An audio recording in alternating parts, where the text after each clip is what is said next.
And you're bloody good at what you do. You know what I mean? You have to shout. We're not good. We're not very good at shouting and giving ourselves enough credit, are we? Thanks for joining today, Rose, and thanks ever so much for being a part of the International Women's Day project. There's a couple of reasons why I'm doing it. One, I've spent 24 years in business and managed to meet and be inspired by some incredible women leaders, and they've kind of given me the support and the guidance to where I am today. And I think I know that we have bumps in the journey, etc., and it's nice to hear from everyone's perspective if they've felt the same. But also, I kind of went part-time for 12 years after having my 3 children, and I hit 40, and I really wanted to get back into my career. I felt it was really important to have a bit of me back. But I spent 22 years at NatWest and then came into a new job here at MapRoom and kind of felt all these different emotions, had the change curve hit me and kind of had the imposter syndrome, etc. But I'm at the end now where I know I can do it, and I know I'm doing a really good job, and I absolutely love what I'm doing. So it's really just like, I wanted to let people know that that's just a normal approach. We're all human, we all feel it, but basically we can still have this success in a career. We just need to help and guide each other along the way. So this is why I wanted to do the project today. So do you want to just introduce yourself? Yeah, absolutely. So I'm Rose Buckler. I'm Head of Business Banking Operations at Starling Bank. I've been here about 3 years now. Myself and my team look after all of the small to medium enterprise customers here at Starling. We look after about 300,000 of those customers day in, day out, which is fantastic. Yeah. And we have some great relationship there. Although Starling is an in-app bank, we do have some great conversations, some great relationships with those customers, which is fantastic. So looking back, did your career unfold as planned, or did you evolve more organically into the role that you are today? Definitely more organically, for sure. That's the way. I would like to say it was going to be planned and all of those sorts of things. It wasn't. I initially started at HSBC and I was thinking, okay, I'll probably do this for a little while, and here I am 20 years later still in banking. But, I think if I'd have given it too much thought and been obsessed over it, then I think I would have put a lot of pressure on myself. Yeah, 100%. And I would question whether some of the choices I made for the right reasons and so forth as well. And I think, you would have been taking more external pressure into the mix as well. What did you actually do at uni? When you went to university? Oh, I did sociology and criminology. Yeah. So completely something completely different. I didn't know what I was going to do at all. I had no idea. Is it young age to kind of try and think what your career is going to be? I'm going to do this for the rest of my life. And I thought, I need to have a good job. Yeah. Like, what's a good job? And what's going to have good prospects? And, I did choose HSBC for that reason. I thought this is a good, strong brand. I feel like it's going to offer me a lot of opportunities. I mean, at that point, I didn't realise to what extent it would, I could have done all manner of roles internationally, and almost sky's the limit really with HSBC. I didn't even really touch the surface compared to some of the careers that people have had there. But I did feel like this is going to offer me more. And there's an argument to say, well, that probably made me a little bit more complacent in some respects because I knew there was going to be opportunities and I didn't feel like I had to leave HSBC to get them. Because they were in-house opportunities. Because they were in-house. Yeah. And I did move from retail to commercial, which that was a really important step. And it was a decision that I made quite purposefully. The retail banking obviously was changing quite considerably. And I wanted to make sure that I wasn't sort of trapped. Yeah. And realised that I needed to sort of change my career. But I could do that at HSBC, and I didn't feel like that was just something that was out of bounds for me at all. I got a lot of support to be able to do that, and people who could see the skills that I'd got, and that was great. Yeah, definitely. And you were quite young, like, to be where you were, like you went from obviously retail, but even in retail you progressed quite quickly, didn't you, at a young age?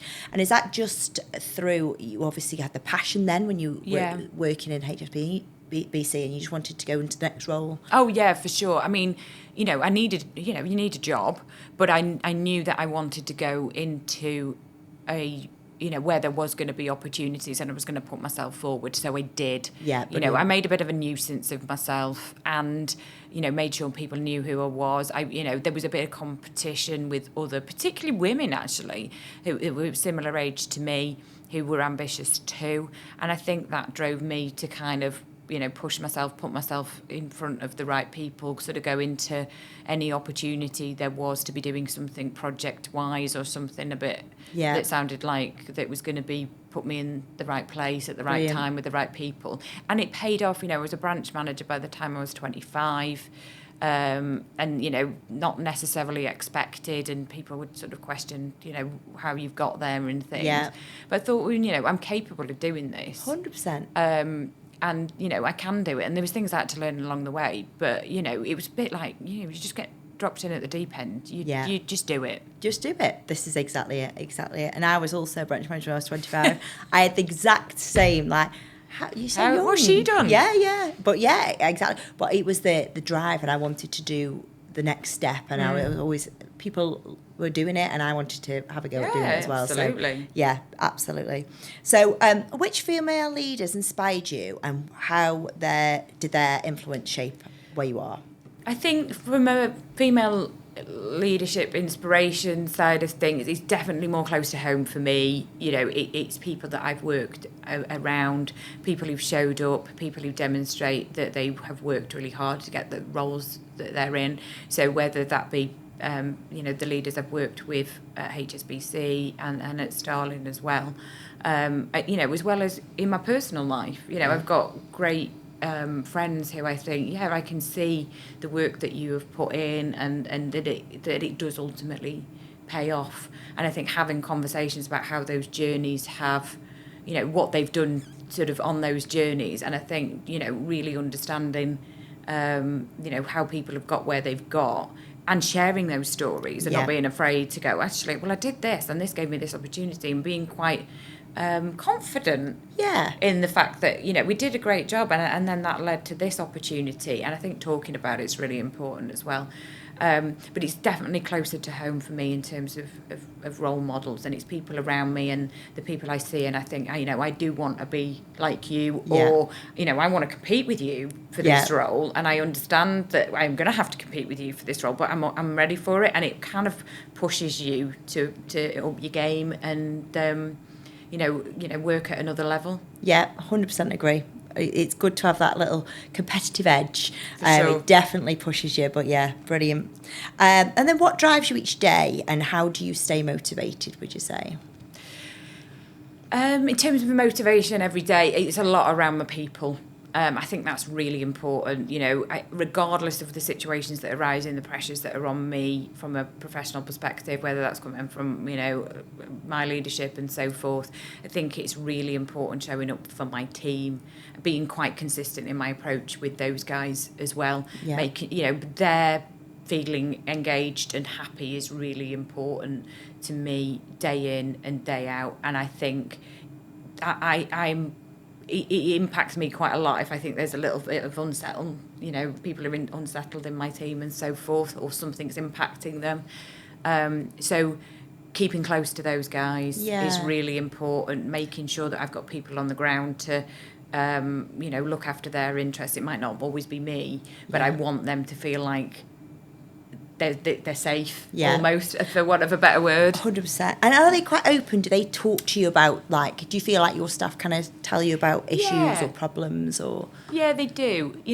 I always think I am, quite open, and people can come and speak to me. And I get snippets from some people. Some people love talking to me. Other people are petrified and think I can't possibly tell Rose this. Oh. But I do enjoy that aspect, and people do come and talk to me about things, and I think, that's good, because that makes me feel like I'm doing something right. If people feel that they can trust coming to speak to me and feel like something will, come of their feedback or something that they're telling me. So that's a huge motivator for me, making sure that my team is happy. Yeah. And, and then ultimately the customers, because that will be the outcome ultimately as well. My my team are doing what they need to be doing, then ultimately our customers will be well looked after 100%. and, they'll get a better level of service as well.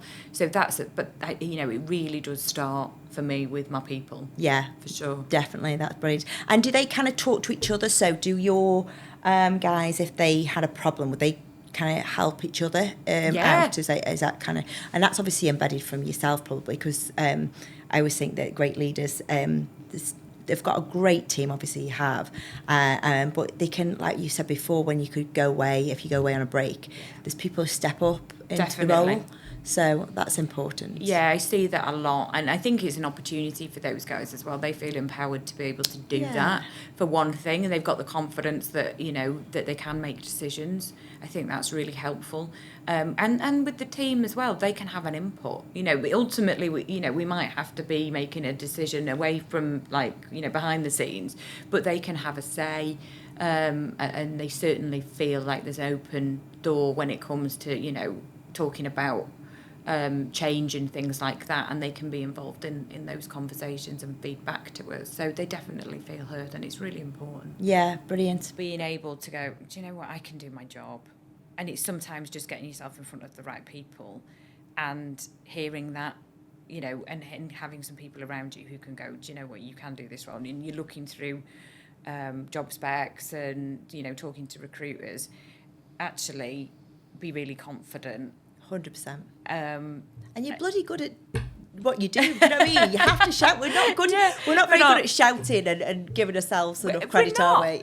We're not. And I still would say that now. And I work with some, I've worked with some personalities who really are good at that. Yeah. And it's almost like you kind of go, ooh, well, you've got some confidence. Yeah. And you can't tell whether it's a nice trait or it's arrogance. A little bit, is it confidence or arrogance? Yeah.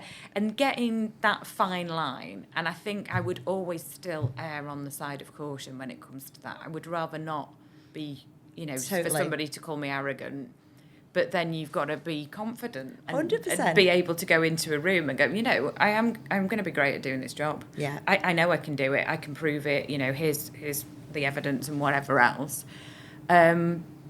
But you do need somebody or some people around you who help you to believe that. Definitely. And tell you. You just need that backup. Definitely. 100%. 100%. So leading on to the next question, have you always felt supported by those around you, such as family, friends and colleagues? Yes. I've been very lucky in that regard. And I think a strong work ethic around just the people that I know anyway.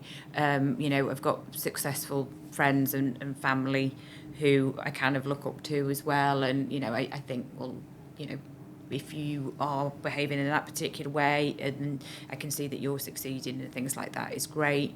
And I've always been very fortunate in having the support network at home and that side of things as well. And was that shown, obviously, when you went through your redundancy? Did that support network, you had that to like? Yeah, for sure. I mean, don't get me wrong, people don't know what to say. No. I know, they want to say it's going to be okay, but... And it is, right? Like, I would consider myself more fortunate than lots of people in terms of, the types of role that I was likely to be able to move into. Yeah. And having worked at somewhere like HSBC and having the experiences that I'd had and the training that I'd had, stands you in good stead. Yeah. But people still are a bit like, it's going to be fine. And I'm like, well, yeah, it is, but it doesn't feel like that right now. No. And I'm also wondering, when I'm going to get my next monthly salary paid in, because it's all well and good going, oh, yeah, you've got redundancy or whatever. But you still have to pay your mortgage and you still have to, and I was very lucky and I didn't have to worry about that. And that was a massive factor in going, this will be okay. Is my mortgage going to get paid? Yeah, it is. So that side of things, I'm glad I didn't have to worry about that. That would be different if that were to happen now. I was in a relationship when I was made redundant, and I'm not in the same sort of relationship that I am like now in terms of like how far along the line you are and stuff. So that would be more tricky because I'm like on my own essentially. Yeah, absolutely. And that would feel very, very different if that were to be the case now. So it does, your circumstances do kind of dictate how you are able to respond to some of that. And it does leave you feeling quite vulnerable. Yeah, I can totally agree with that, yeah, definitely. And it's brilliant that you've got that supportive family and friend network around you. So having a family, friends and being a leader, how do you kind of balance the personal and professional life? Do you have a good balance on that? Yeah, I'm fortunate that I'm working 2 days a week in the office. I do some travelling with Starling, which I really love. Family life for me, because I don't have any children, does leave me the opportunity to sort of go places at short notice and so forth. And I do enjoy it, and I enjoy going to, we've got offices in Cardiff and in London, and I do try to make the most of those opportunities to go and see my teams there, which is great. And I do get on really well with my team as well. So, Brilliant. That aspect's great. We've got a really sort of strong bond, particularly in my leadership team, we enjoy spending time together, and it's generated a kind of nice work-life balance from that perspective as well. That. We do spend time together, and then we go and work hard and get what we need to done, and there's a good trust and looking after each other. Love that. There as well, which is fab, and I really enjoy that. But then there's another side where I feel very committed to my role. So if things do crop up outside of the working hours, I will be there. That is an important part for me. If there is, somebody in my team or a customer that's something that's cropped up, I will be very much at the forefront of that. But that doesn't happen all the time. And I've got people who can support me with that. So, I'm not just trying to deal with things myself. The guys, really jump on if there is something we need to do. So, and I do feel that when I am away from work, holidays, breaks and so forth, that I can switch do that. Off. Yeah, and I do switch off, and I am able to just kind of go, right, okay, and then I'll have it in hand. Love it. And I think, again, that's like something that comes over time, just your confidence and getting to know your team over a few years, the confidence that people can deal with things, 100%. And they do. You just have to trust them. And even if something doesn't quite go as you would have done it, it's being managed, or is a customer waiting to get a phone call? Someone's phoned him. Right? Are we trying to sort something out? Everything's kind of happening that really ought to. Yeah. I mean, you can kind of go back afterwards and go, well, we might have done this a little bit differently. But I do feel like I can trust people to be on the front foot, and they're not scared of making decisions if I'm not around. And I think that's great. And that's probably where your friendship outside of work has come from as well, from the trust. Because I think trust is everything, isn't it? Absolutely. And you spend so much time at work that you do want to have like a happy work-life balance, but also you spend a lot of time with these people and you build on these friendships, don't you? So I think that's, fantastic that you've got that kind of working and relationship, but also having the personal relationship as well. And going away is important to switch off, isn't it? Definitely. It's like you feel more recharged when you come back, and much needed holiday. Yeah, absolutely. Brilliant. So how do you manage stress and avoid burnout whilst maintaining the resilience in your career? I think the breaks and taking time away is really important from a resilience and stress perspective, for sure. I think it is helpful that, being able to work from home does just mean that certain things that I want to do. Yeah. I can use time that I would have been, commuting or spent in Manchester. I can do certain things at home, obviously, when I'm working, and that helps me massively. I used to find it quite stressful. I was doing 5 days a week, driving into Manchester, a good hour commute. I was getting up at 5 a.m. And, I haven't done that for 5 years now. Yeah. And you kind of can't believe that you ever did it, if I'm honest. And I'm not sure I would recommend that to anybody now who was going, Rose, how's your career panned out? Yeah. And I think that's just the new world now. Yeah. Everyone's going to this hybrid approach. And I think people are getting more out of people for this approach, aren't they? Because even though you're at home, like you say, you're not commuting, but also you're not like chatting in the office. You're kind of getting down and getting your work done. So I do think, that is definitely. Yeah, I think it is a big factor. I mean, the one thing I would say about being at home, it can feel a little bit isolating sometimes. When something does happen, I think having just people around you and engaging with somebody when something has not gone to plan, or you're struggling to know how to manage a situation, that can feel quite isolating when it's you sat in your kitchen on your own and you're thinking, oh my goodness, what has just happened? What am I going to do? Yeah, definitely. And that's one of the things I've definitely found. But equally, everybody's just at the end of a call and things like that. And I guess you just use your network in a different way. Yeah. Because most of, it's like today, most of the people that I would be speaking to during the day in meetings when I would be at home aren't the guys that are here. I've tried to spend my time differently when I am in the office, so I do spend some time with these guys. But perhaps the people I would need around me if there was something that cropped up, it's not necessarily the people I'd be sat in the office with anyway. Yeah. It's just that feeling that people are there. That's it. No, I totally get you. I totally get it. I'm very much the same as you. I think if you're a people person, it's nice to have the balance. Yeah. And I think you definitely need just having that conversation and that presence in the office is absolutely essential, isn't it, as well? So having the hybrid working is kind of perfect, isn't it? Brilliant. What are the most important lessons that you've learned throughout your career? What bit of advice would you kind of give, if anything? I think most important, and I touched on this a little bit earlier in terms of my kind of lessons learned, not to be so hung up on, trying to climb the ladder, the only direction is up. I think some of the most important moves I've made have been sort of the sideways or less obvious ones to build up my skill set and my knowledge. Brilliant. And I think, moving from retail into commercial, I talked about that being like almost a complete career change, albeit I stayed with HSBC.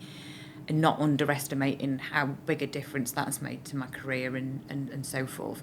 And then appreciating that I had to really start almost from scratch. Yeah. So I would have been like 28 or whatever, and I felt like I was going into a whole like new career, and I'm thinking, oh my God, what have I done? Yeah. You're the new girl again. Yeah. And thinking, how long is it going to take me to get to the next role? And you're kind of thinking, it's okay. Like, there will be people who are doing a similar role, they're going to be a bit younger than you. Yeah. That's all right. And just have the confidence that you've brought all the skills into that role that they won't have. Definitely. And I think we forget about that. Some people will assume that, if as long as you've done that for 2 years, that's going to be enough. Actually, transferable skills that you bring to the role. I'd been a line manager by that point. I'd had a lot of customer-facing experience, whereas people who were doing a similar role hadn't had any of that. Yeah. They didn't have the necessary people skills. They didn't know how to manage, difficult and challenging situations. Yeah. They hadn't coached people. And I'm thinking, that's what I'm bringing. I'm going to have to learn a lot of new.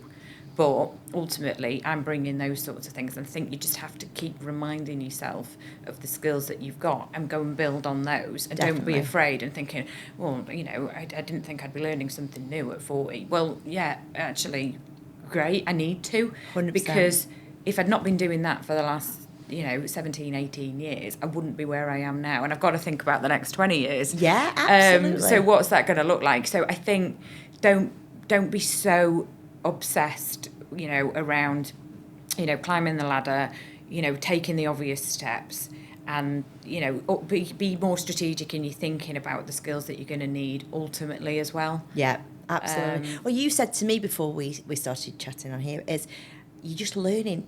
When you go into a new job, it's just learning, and we can all do that, and it just might take a little bit more time, but we can all do that. And you've just touched on the skill set, and I've never really thought about it that way as well, that when we worked in banks, when we first worked in the banks, it was all customer facing, and we had to deal with problems a lot more than probably have to now, because it's all obviously online and digital. But that placed a massive skill set for us. Like, that is unbelievable, and that can be adapted in so many roles, and it does make you more resilient. It makes you a stronger person, doesn't it? I say this all the time. I wish I could, I work with great people, and I'm not knocking their ability and what they ask is. But sometimes I want to say, I wish I could send you into a branch and you could really experience some, because some of it's wild, isn't it? Like the stories. Really is. I can't really explain to you what it's like when someone's like shouting in your face, or you've got protesters coming in through the door and all of those sorts of things. You just I can't explain to you, and it does make you just think, well, I've got to do something. Yeah, you didn't 100%. Just like run off and behind the scenes. We didn't have a handbook how to deal with this, did we, at this time? So yeah. No. So I wish there was they kind of missed out in that, and I think that is a resilience thing as well. Definitely, you've got an adaptability of going. What am I going to do? Because you've got to come up with something. Yeah, it's quick thinking. Yeah, definitely. And you just did it, and I know it's not for everybody, and people would have chosen not to go down that route, and people who perhaps had chosen Starling for the reasons that they have know that full well they're not going to have to do that. Yeah. But I think some of them, would be more than capable, but they just never had to do it. Yeah, 100%. At the time, it was a bit, we've probably faced some scenarios where we were a bit like, oh, but after, it had a sense of achievement that actually I handled that, and that customer's left happy now, and he definitely didn't come in happy. Yeah, exactly. No, brilliant, absolutely fabulous. So how do you define success in both personal life and professional life, would you say? I mean, this can be any reason, any kind of answer at all. I think I define success personally. I think it's quite simple for me, as long as I feel quite happy and that I've got plans, and I'm in a position where I can make plans, and I feel very fortunate that, if I want to go on holidays, I've got people who want to come on holiday with me, and I'm able to do that. And I think as long as I've got things that I can plan for, then I'm pretty simple in that respect. Yeah, love that. In terms of work, I find that a little bit trickier to define, because, sometimes it does feel like somebody else is measuring that for you, as in, I'll decide whether you're successful or not. Yeah. And I do find that a little bit more tricky. And I would say, because, I'm probably one of those people who's reluctant to ask. So if in doubt, I just assume I'm all right. Yeah. Are people telling me otherwise, so it must be fine. Yeah, and he probably is. I think someone would tell you if you were, doing a good job. But then you kind of go, but, have I just been doing this for all this time and I haven't put a foot wrong? I don't think that's necessarily the case. But I think, for me, it certainly from a leadership perspective, it's about, like, my team around me feeling 100%. like they are doing a great job. They feel like they're getting, they've got a good structure around them that I've put in place. So it's not necessarily about me and their relationship with me as an individual so much, but I want to feel like I have put a good structure in place. People know what's expected of them, and people know who they can talk to. I do like for people to be able to find me approachable. I think that 100%. Is important to me. But having a well-engaged team who really feel like they're doing a worthwhile job, that is really, really important to me. And I think that would probably be where I get my feeling of success from, rather than, would I come out with something about going, SME banking at Starling is this, and this. It would be more internal for me. Well, that's where it grows, isn't it? If you get a good team and you manage that team, success will come from that, won't it? You'd Absolutely. Hope, yeah, brilliant. Absolutely love it. And then what's next for you? Have you got any plans where you'd like to be next, or are you quite happy with, like, growing your team and the business now? Yeah, it is an exciting time, and we touched on that earlier for SME banking at Starling. So, I think this is where I am, for the next couple of years, in terms of seeing that growth, seeing the team, increasing their skill set, the knowledge that I've got to grow as well. You know, as we looked at new products and services, you know, there's so much more technology coming in that we're going to be utilising at Starling. And I've got we've moved away from some of the more traditional types of lending, for example. So we're different offerings, you know, and I need to understand that better. So I think there's some growth for me in the coming years. But there's going to be growth for my team, and I think that's going to be really exciting too, because they're going to feel like their careers are also, opportunities are going to grow during that period of time too. So I'm really excited for that. I'm really excited for Starling to have a great SME proposition out in the public domain as well. I want to see Starling up there in lights and being talked about, and I'm really looking forward to that, because that, I guess, is sort of in a different direction to what I was saying there about sort of the success side of things and being more internal and more the people side. I am excited for people being excited about Starling. 100%. You know, I can't knock that. You know, No. I do want to be able to go, well, Starling's got this and we've got this and we're going to do this, because I love I'll be that. proud of it, and Yeah. that's absolutely, and because it is growing, that's just like natural. There's success from the growth, and that is the passion. You can tell you're passionate about it, which is great, and that's why you're a great leader, right? Because you've got the passion for it. So exciting times. It is, very much. And then just the last question, just a little bit of a funny question at the end, but my daughter, who's 14, is facing her exams and her choices at school. What bit of advice would you give to her or the next kind of generation coming into life? What advice? I do stand by, and I talked about it a little bit earlier, about the showing up and the working hard and that sort of thing, because I know that's probably not a really cool thing to say these days. And, you know, not being a mother myself, I don't know what people are saying, but that still feels important. And if I think about a 14-year-old girl who, you know, could be joining my team in 4 or 5 years' time, I think certain core skills and, you know, being conscientious and showing the right sort of attitude is, you know, goes a long way. And that would still be really important to me. There's lots of things that we can teach people to do. And I can teach people to do the job that I was doing 20 years ago. And that's great. But there's certain things that will mean that I do genuinely believe that you're more likely to succeed. Yeah. And they are probably some of the most basic stuff. I agree. You know, do work hard, be conscientious, do get some great exam results. Be on time. Yeah, all of those. I mean, I still notice that now, right? Yeah. I look, if somebody walks in, and I don't necessarily make a fuss about it, but that sort of thing 100%. really does matter to me. Or when they don't say, like, I'm sorry I'm late because Yeah. of traffic, they just come in and you're like, And they've got coffee. yes. And, you know, they've been doing whatever. We're old school. This is exactly what sticks in my mind, honestly. I remember the days, I mean, I don't know if the HSBC used to be like this, but we used to have a dress code. Oh, yeah. And we couldn't, minimal makeup, hair tied back, nothing on our nails, no minimal jewellery. And it's like, obviously the world's changed now, but it's like, wow, it was proper strict when we were absolutely. starting out. You know, you had a uniform to wear, and if you wore it slightly trendier, yeah, then you'd be in real trouble, rolling your skirt up. Yes, it was. It was like the transition from school to work, and you were still like trying to get away with things, weren't you? But it absolutely did play a big part in us and how we are today, and that's. I agree with you with the whole keeping the basics right, getting the basics right, because you can work on the rest, can't you? Yeah, you can train people, and you know, people have just got to be willing as well. And I think don't think that you can just do this. This is really easy, and I think that's really important. Actually, thinking about it, you know, even the most straightforward of jobs, do it well. Do it really well. Like, don't be like, oh, this is, you know, it's quick, it's easy, whatever. Do a really good job and continue proving yourself, because again, that people remember things. Definitely. And they do. And people who are, you know, consistently showing up, doing a great job, it does get noticed. And you might not feel like it sometimes because you're not necessarily being called out directly for it. Yeah. But just don't be called out for the wrong reasons. Absolutely.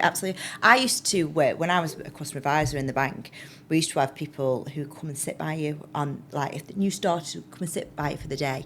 And I used to make it a challenge for this new starter who used to sit by me to want to be in my role, because I used to want to make it enthusiastic. I wanted to show them I could do a good job.